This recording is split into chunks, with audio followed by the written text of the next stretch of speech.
اعوذ باللہ من الشیطان الرجیم، بسم اللہ الرحمن الرحیم، اللہم صلی علی محمدین نبی الامی وعلی آلہ وصحبہ وبارک وسلم۔ محترم خواتین و حضرات، السلام علیکم۔ جناب سید سرفراز احمد شاہ صاحب کی دل کی گہرائیوں سے نکلی روحانی گفتگو اور شاہ صاحب کی کتاب جہان فقیر، رخسانہ بشیر آپ کی خدمت میں حاضر۔ اور آج کا جو سوال اور جواب ہے بہت ہی انٹرسٹنگ ہے۔ آپ نے کبھی دیکھا کہ آپ نے کوئی خواب دیکھا ہو اور آپ خواب بھول گئے ہوں، اور جو کوئی ولی اللہ ہیں وہ آپ کو بتا دیں کہ جی آپ نے یہ خواب اس طرح سے دیکھا تھا، اور وہ خواب مکمل کر دیں؟ ایک تو یہ بات، اور دوسری کہ لوح محفوظ جس پہ سب کچھ لکھا ہوا ہے، ہماری تقدیر لکھی ہوئی ہے، اس بارے میں کبھی آپ نے سوچا کہ کیا کوئی ولی اللہ جو ہیں ان کو یہ تصرف دے دیا جاتا ہے کہ وہ بھی لوح محفوظ دیکھ سکیں، پڑھ سکیں، اور پھر اس پہ لکھا ہوا کچھ بدل بھی سکیں؟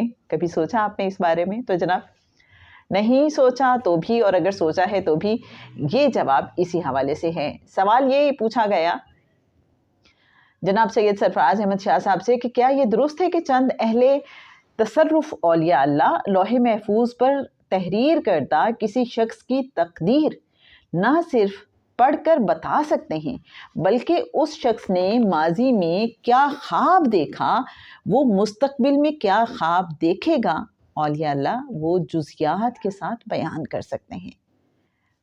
میرے اچھے ناظرین، جناب سید سرفراز احمد شاہ صاحب کا جواب آئیے دیکھتے ہیں۔ کسی شخص کی انڈیویجول تقدیر کے بارے میں تو میں کچھ نہیں کہہ سکتا، یہ تو کوئی ایسے ولی اللہ بتا سکیں گے جو لوح محفوظ سے لوگوں کی تقدیر پڑھ سکیں۔ لیکن میں یہ ضرور عرض کر دیتا ہوں کہ یہ درست ہے کہ بہت سے اولیاء اللہ اس مقام کو گئے کہ رب تعالیٰ نے انہیں یہ اعزاز بخش دیا کہ وہ لوح محفوظ کو پڑھ سکیں۔ کوئی شخص کسی ولی اللہ کے پاس جا کر کہے کہ میں نے رات یہ خواب دیکھا، وہ آدھا خواب بیان کرے اور آدھا خواب بھول جائے، تو ولی اللہ خود ہی مکمل کر دیتے ہیں کہ تم نے یہ بھی دیکھا تھا خواب میں جو تم نے بتایا نہیں۔ یا پھر ولی اللہ کہہ دیں گے جاؤ میاں، تم اگلے چند دن میں یہ خواب دیکھو گے اور تمہیں فلاں بات پتہ چل جائے گی۔ یہ علم ہی کی ایک شاخ ہے، علم ہی کا ایک حصہ ہے۔ جب علم ملتا ہے تو خوابوں کا یہ علم بھی حاصل ہو جاتا ہے۔ میرے اچھے ناظرین، ریفرنس کے لیے بتاتی چلوں، کتاب جہان فقیر پیج 142، اور جناب سید سرفراز احمد شاہ صاحب نے اس میں فرمایا کہ بہت سے اولیاء اللہ اس مقام کو گئے ہیں کہ جو لوح محفوظ کو پڑھ سکتے ہیں، اللہ نے انہیں یہ اعزاز بخشا۔ اور خوابوں کے حوالے سے بھی شاہ صاحب نے فرمایا کہ جب کسی ولی اللہ کو خوابوں کا علم عطا ہوتا ہے، یہ علم ہی کی ایک شاخ ہے، تو پھر وہ یہ بھی جان لیتے ہیں کہ اس شخص نے کیا خواب دیکھا، اور یہ خواب جو بیان کر رہا ہے وہ صحیح بیان کر رہا ہے یا اس میں کچھ اور ڈیٹیلز بھی تھیں، یا پھر وہ یہ بھی بتا سکتے ہیں کہ آنے والے کچھ دنوں میں وہ یہ خواب دیکھے گا، اور یہ اللہ کے عطا کردہ علم ہی سے ممکن ہے۔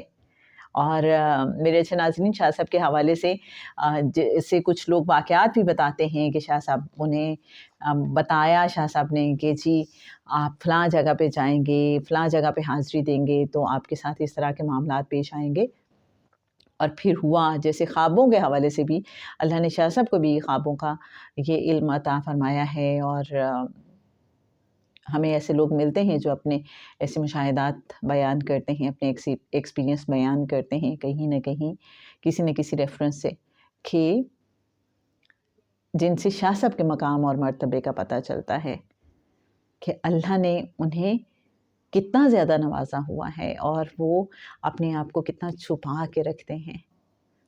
اور وہی بات ہے کہ جو سمندر ہے اس کے اندر بہت سے ہیرے جواہرات موتی ہوتے ہیں، بہت سے خزانے ہوتے ہیں، لیکن وہ بہت پرسکون ہوتا ہے۔ تو جو جتنا بڑا ولی اللہ ہوگا وہ اتنا ہی خاموش ہوگا۔